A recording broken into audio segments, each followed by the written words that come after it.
Кыргыз тили Кыргыз Республикасынын мамлекеттик тили.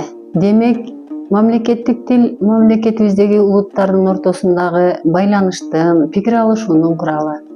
Адам рухунун түпкү теги, суу ичкен башаты.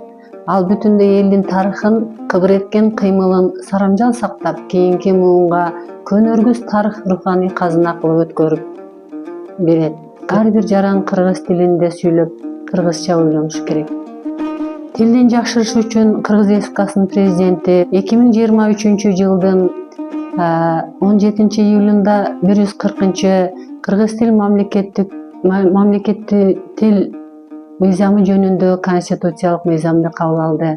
Демек, бул тилдин бир канча саясатынын өркүндөшүнө алып келүүгө өбөлгө болот деп турабыз. Анткени бул мыйзам аркылуу иш кагаздарын жүргүзүүдө, мамлекеттик тилде зарыл учурда ал эми расмий тилде жүргүзүлсүн деп, тил саясатын өркүндөтүү үчүн иш кагаздарын жүргүзүүдө талап кылуу ошончолук күч болууда.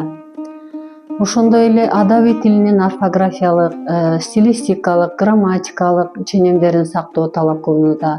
Ушул кыргыз тилинин конституциялык мыйзамын 33-беренесинде айтылгандай, мамлекеттик кызматкерлер, муниципалдык кызматкерлер кыргыз тесттен өтүп, өзүнүн тилди билүү деңгээлин аныктап, аны ошол кыргыз тесттен өткөндөн кийин мамлекеттик орган аркылуу берилүүчү сертификат аркылуу кыргыз тилин билим деңгээлин аныктоо сертификаты берилүүдө.